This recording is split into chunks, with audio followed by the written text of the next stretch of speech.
except for projecting something else.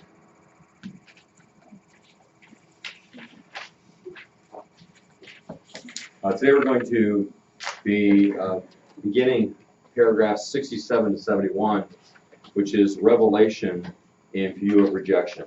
We've seen that the leadership rejected Jesus, and then Jesus rejected the leadership. Now, what's the revelation that he has following that? First paragraph in that section, paragraph 67, is entitled The Course of the Kingdom in the Present Age.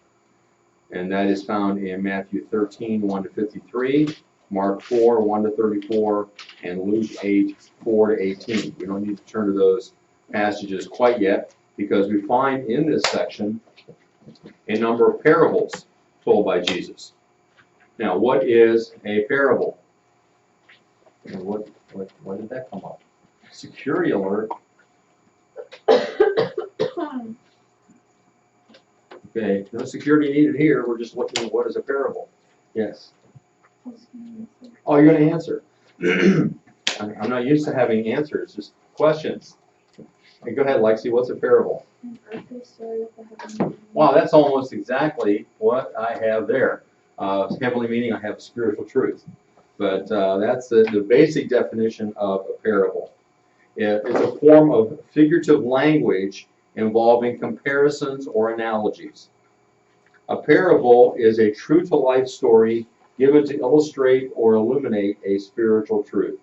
So Jesus does this. He uses everyday situations to communicate something of a spiritual nature. Now, they capture the listener's attention because they are stories with everyday realism and concrete vividness. And you know, you're always captured more by someone telling a story. Some few parables occur in the Old Testament, just a couple of times. But by far, most of the parables in the Bible were told by Jesus. All right, now question number 38 is among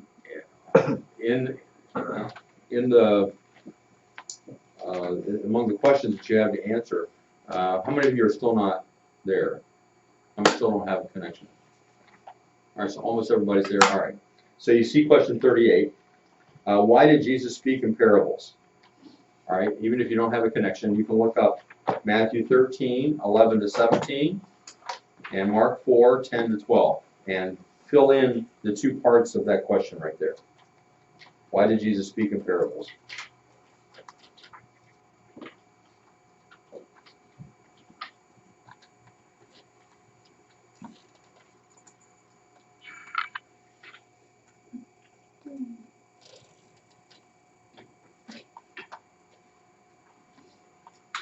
If you have filled it in, look up at the screen, and I'll know you're done.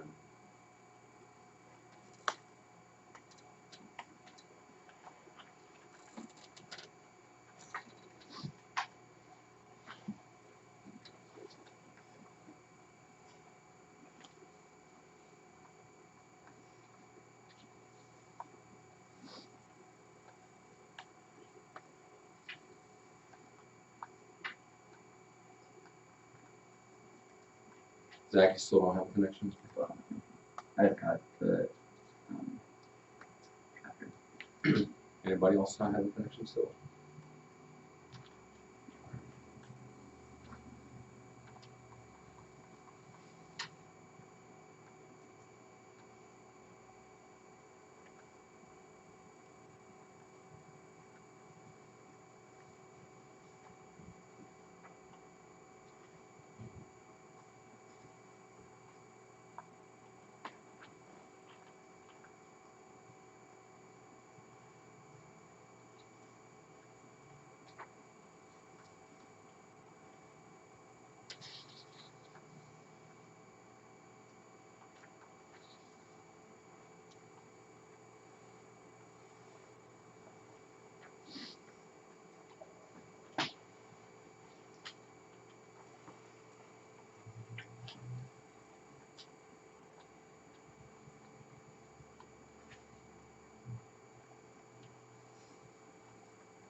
we had the first part completed.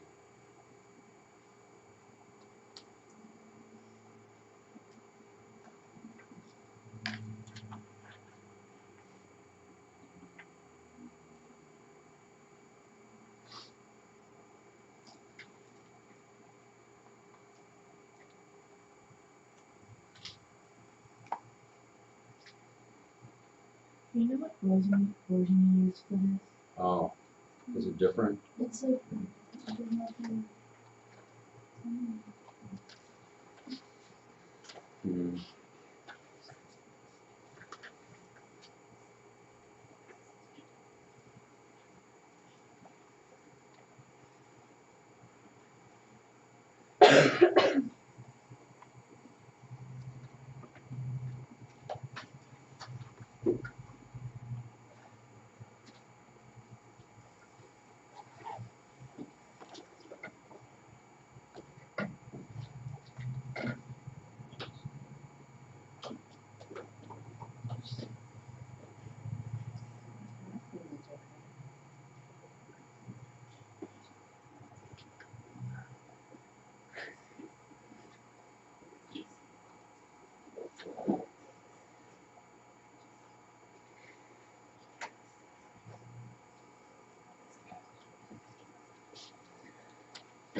All right,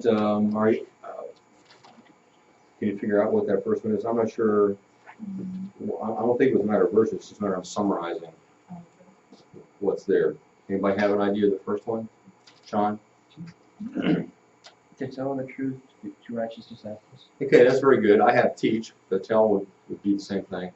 To teach the truth to righteous disciples. Good, Sean.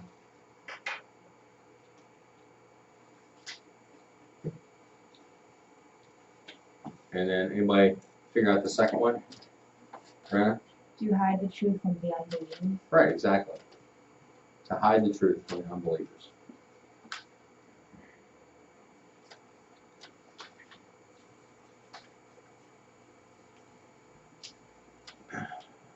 Next, you'll notice in your notes that most parables have three important elements. First is the setting. So that's the situation or the context in which it occurs. Secondly, the story itself, which includes the characters and the plot. So you have the setting and the story, and then thirdly, the application. What does a parable mean? Sometimes Jesus tells us that, and sometimes he doesn't. Sometimes it's left for his followers to figure it out, and that's part of the mystery of the parable. All right, everybody got that? Do I have that written down for you, or is it going in? Setting, story, and application. All right. Let's look at some principles for interpreting the parables of Jesus. First of all,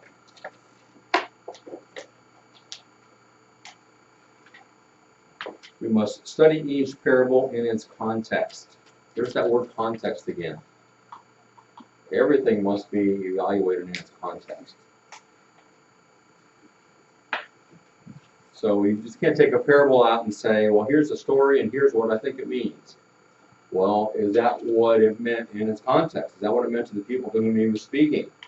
And part of that's understanding, to whom was he speaking this parable? All right, so study each parable in its context. Any questions? Next, look for the main truth that the parable teaches. There may be secondary truths, but these must all relate back to the primary truth taught. So, in other words, ask yourself, what's the main idea, or what's the big idea of this parable? Figure that out. And then everything else needs to fall under that. Sometimes people get into difficulty by trying to evaluate every little part and making every little thing mean something, and that's not always what Jesus had in mind. That kind of relates to the next principle, and that is, don't try to make the parable walk on all fours. It is not necessary for everything to mean something unless the context warrants it. The symbols used in different parables do not always represent the same thing. I've heard many sermons on parables that try to say that certain things mean something. And I think birds is one of the most misused things. I've heard people say, well, birds always represent, well, not in parables. They might represent different things in different parables. So we have to be careful about that. It just occurred to me that what you have in your notes may be different than what's on here. Mhm. Is it? Mhm. All right. So I thought these were the same. Let me tell you what, let me go through these and I'll go back through and give you what. Now, on the ones that you have in your notes, is it blanks? No. Just 6, and you have to fill in the 6 things? No. It's Oh, they're already there. Thursday. Oh, so it's just different. Okay. All right, we'll run through these and we'll look through the ones that you have there. I thought I had put this on there, but apparently I got this somewhere else. Okay, parables are given to illustrate doctrine, not to declare it. So in other words, they'll come up with a teaching of the Bible based on a parable, and it's the only place you can find it. That would be troublesome. A particular doctrine should never be based solely upon a parable. And ask God for spiritual perception. All right, now let's go through the list that I've given you there. And it says much the same thing. First, recover the original setting or historical context. Secondly, understand the cultural background of the parable. And the first two that we're going to look at may require some research.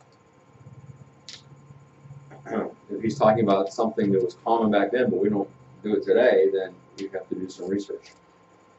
Thirdly, relate the details of the parable to the emphasis of a central truth being taught. Okay, that was stated before. Be sure that any side applications do not overshadow the main teaching. It is not necessary for everything to mean something unless the context warrants it. Okay, that's pretty close to what was on here. The symbols used in different parables do not always represent the same thing. Fourth, state the central truth of the parable. If Jesus gives an interpretation, this will help. Check any doctrinal teaching with plain, evident teaching of Scripture. The parables were given to illustrate doctrine, not to declare it. A particular doctrine should never be based solely upon a parable.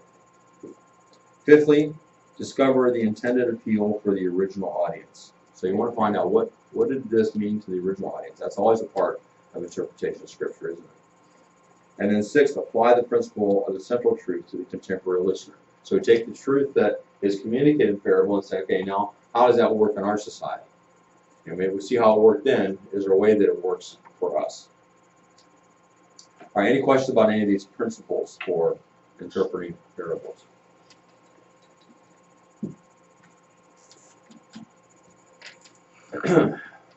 Jesus sometimes went out on a boat where he could have a better broadcast of what he is saying to the people.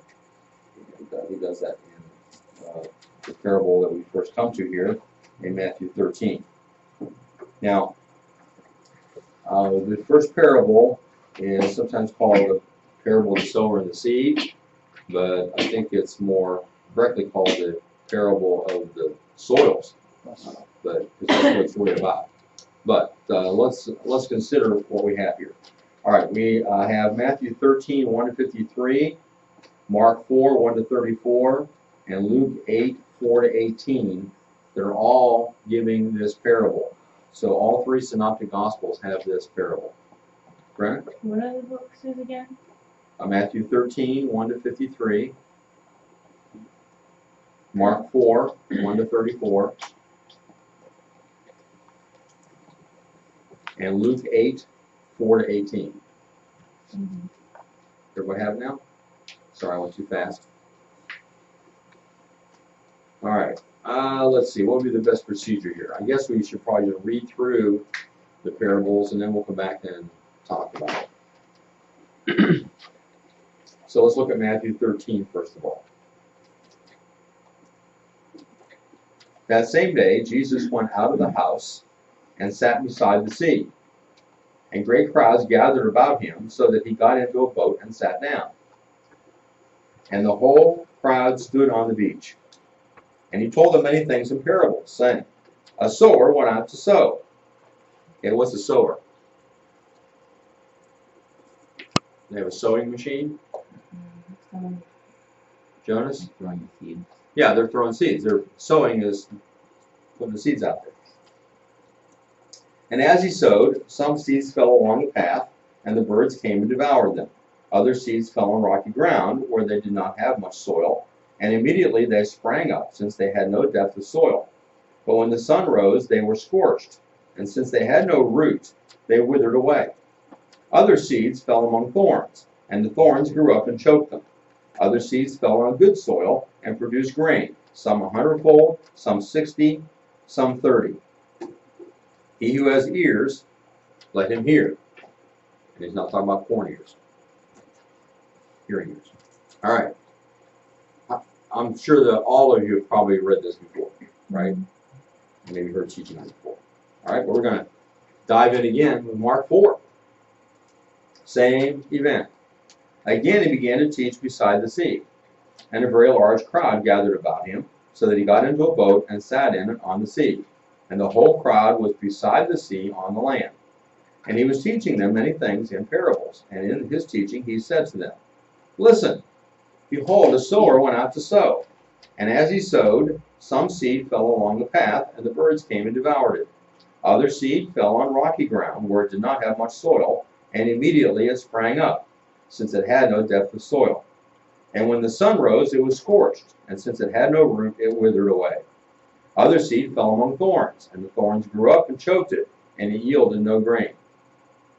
And other seeds fell into good soil, and produced grain, growing up and increasing and yielding 30-fold and 60-fold and 100-fold. And he said, He who has ears to hear, let him hear.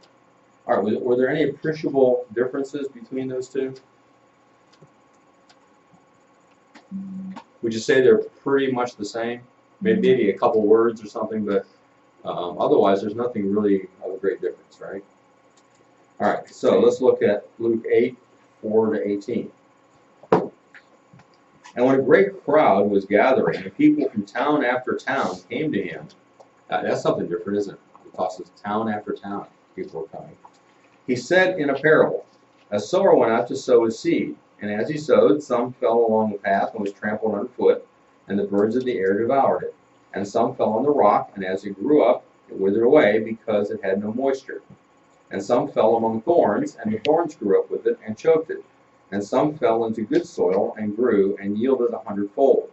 As he said these things, he called out, He who has ears to hear, let him hear. Now Luke's is a little bit different. What would you say about Luke's comparison with the other ones?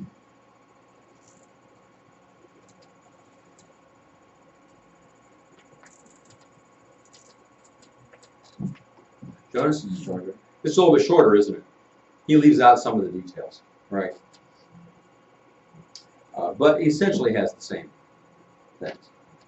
All right, now, we want to continue. Well, let's see. First of all, let's maybe look at some of the things in the story. All right, so we have this parable about a person sowing. And this is a picture of how a person might have looked when they were sowing seed. So what do you notice about this kind of sowing that you might not think of today? It would take a long time. Why? Because he's doing it all on foot. Doing it on foot. What else do you notice?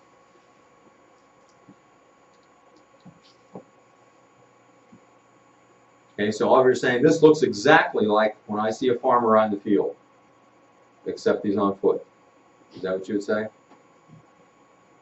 Then what's the difference, Jordan? Doing it by hand. Doing it by hand. Okay. What else do you observe about how he's doing it by hand? Yeah, I'd like to carry the grain with them. Yeah, he's carrying the grain in that sack, pouch, and he's reaching in and throwing it out, right? Now, the next item we need to think about is, what do seeds need? Well, if I were to ask you, and if I waited long enough, you might be able to tell me that seeds need light, warmth, and water to germinate, right? Eventually they need more space, minerals, and sunlight. So here's the progression of a seed. It falls in it and it begins growing a root, and then eventually after the root grows, it grows up above ground. Right? Now, let's look at the first seed that goes out. It says it fell along a path, and the birds came and devoured them. All right, now, you saw how the sower sows the seed. Is he intentionally putting each seed down in the ground where he wants it? No. What's he doing? Just tossing it. He's just tossing it, right? He's scattering it around. So when he's doing that, what we're told here is that some of the seed fell on the path. Consider that when a farmer went out into his field, I don't think any of you are farmers, are you? Anybody a farmer?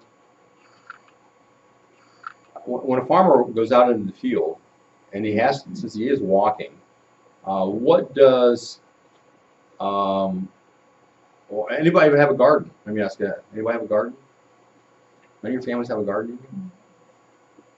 Nobody has a garden? Wow.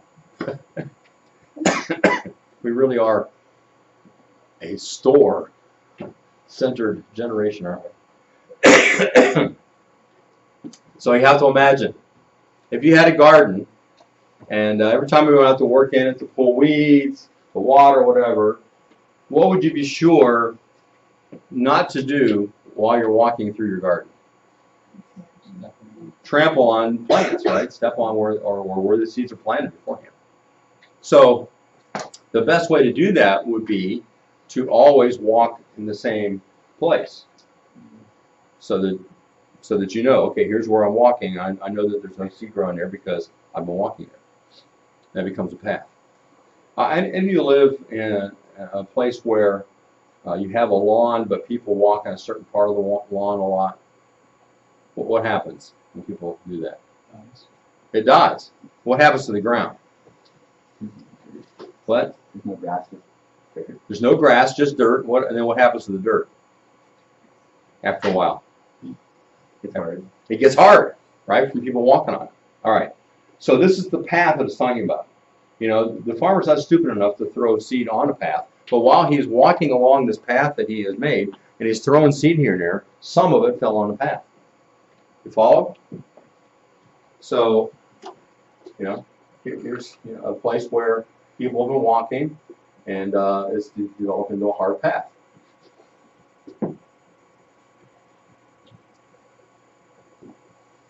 So as the seed falls on that hard path, you can see what's happened here. Nothing's growing on the path, right? On both sides there is, but not on the path itself. So what occurs? Well, if the path is hard dirt, what can the seed not do? What? Take root. Why? It's too hard for it to push through. So where does the seed end up if it's thrown accidentally on a pathway? Just on top. And since the seed's just laying there, what does Jesus say happens next? The birds come and eat it, right? Because if it was down in the ground, would they? Maybe. They try to get it down there. But if it's just laying on top, the birds are just going to eat it. That makes sense. If you're a farmer, you would know that, right? I have to explain it to all of us today because we don't necessarily know these things. All right. The next seed says fell on rocky ground. Now again, you might think, well, why is a farmer throwing seed on rocks? You would know better than that, wouldn't you? Don't throw seeds on rocks. But what it's saying here is that the soil is on top of a rocky area, which can't be seen, and that happened in that part of the world. I might have a better picture of it here. Let's see. Oh, okay. I didn't get far enough. Okay, there's the birds eating the seed.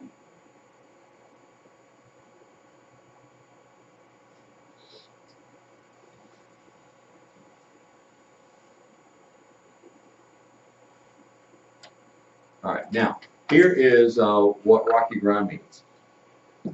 There are layers under the soil, and in some places there is a thin layer of limestone beneath the soil, and you wouldn't necessarily see it. And so the farmer's throwing seeds down in the ground, and the seed gets down in the ground, but there's this layer of rock underneath. which, as we know, prevents the root from going. So you can see if there's a seed in this layer, and the root tries to go down, what happens? It hits against the limestone, and it can't grow. So the root is weak. Now, I don't know if you know anything about plants, but if you have a seed wants to grow, right? Any of you ever grown any seeds in science class or anything? All right, so a seed wants to grow. And if it's prevented from growing a root, what will it do instead, would you think? If the root can't grow, what will it do? It wants to grow. The seed wants to grow something. So what will happen if the root can't grow? What do you think? Top will grow. The top will grow. And so while normally a seed, while the root is growing, the top's not growing yet because the root first has to get established, right? And then after the root's established, then it comes out the top. Well, in this case, when the root can't get through, it starts pushing up through the top anyway. And so the plant comes up more quickly than it normally does. And the farmer looks at it and says, wow, hey, I'm going to have a really good crop this year. Look at the plants are coming up right earlier than normal. But what doesn't he understand? They're coming up early because there's no root. Then what happens when the sun comes out and if there's no root?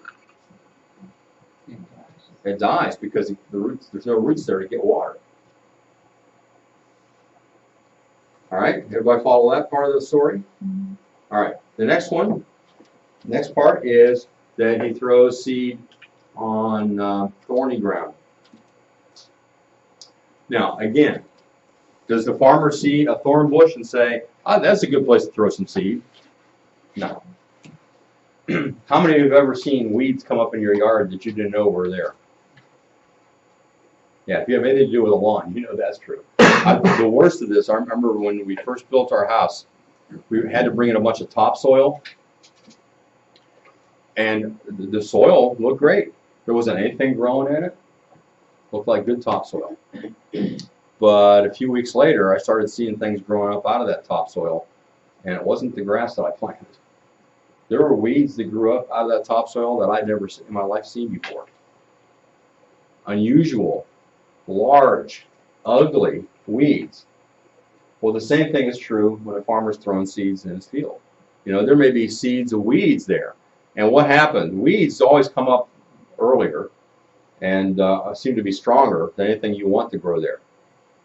When I lived in Texas, there the grass doesn't stay green all winter long like it does here. The grass turns brown. And you can always tell which people have the best kept lawns, because in the spring they're the ones that have the greenest lawns. I'm sorry, the worst kept lawns are the ones that have the greenest lawns. Why? Because they're the ones that have all the weeds. They come up before the grass turns green, and so if you've got a green lawn early spring, that means you've got a lot of work to do. Otherwise, you won't have a lawn. All the weeds that are there come up. And what happens when you have plant coming up where there's already weeds, because the weeds come up first? Yeah, the weeds choke out the good plants. Some of you are feeling sorry for the plant. And if you take care of your lawn, you know, if you don't get rid of weeds, they spread, right? They choke out anything that's good there. All right, now what's the next soil? Any questions about that? You understand that? All right, what's the next soil? What kind of soil is it? Good soil, right? And so if a seed is planted in good soil, no weeds, it's not rocky underneath, it's not hard, then it grows and produces a lot of fruit. As you know, if most grains, you put one seed, but a whole lot more seeds are produced. And we're told here some 100, some 60, some 30. And that's a lot. That's a lot of good product. All right, and then Jesus ends by, he who has ears to hear, let him hear. In other words, examine this with your heart. So we've had 4 different soils. when the sower went out to sow. So you see, this is really not about the sower and the seed, it's about the soils. So we have packed soil, we have stony ground, we have thorny ground, and we have good soil. Now, if you're one of Jesus' disciples, what would you be saying?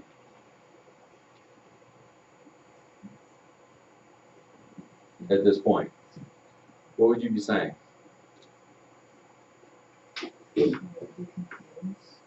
Would you be confused? Would you want to know what the world is talking about? Huh? Do you want to know what he's talking about? Good, I'm glad to hear it.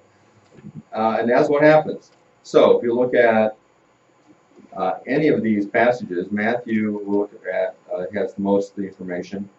The disciples came and said to him, "Why do you speak to them in parables?" And then he answered, "If to you it's been given to know the secrets of the kingdom of heaven, but to them it has not been given. For the one who has, more will be given, and he will have an abundance. But from the one who has not, even what he has will be taken away. This is why I speak to them in parables, because seeing they do not see, and hearing they do not hear, nor do they understand. Indeed, in their case, the prophecy of Isaiah is fulfilled that says, you will indeed hear, but never understand. And you will indeed see, but never perceive. For this people's heart has grown dull, and with their ears they can barely hear, and their eyes they have closed, lest they should see with their eyes and hear with their ears, and understand with their heart, and turn, and I would heal them." All right, so he's saying, look, the unbelieving people have so closed up their hearts, they don't understand, they can't hear what I'm saying. But that's not you. But blessed are your eyes, for they see, and your ears, for they hear. For truly I say to you, many prophets and righteous people long to see what you see and did not see it, and to hear what you hear and did not hear it.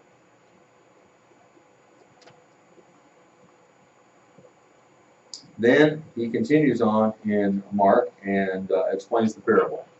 And it looks like we're going to run out of time before we can see the explanation, so we'll have to wait till tomorrow.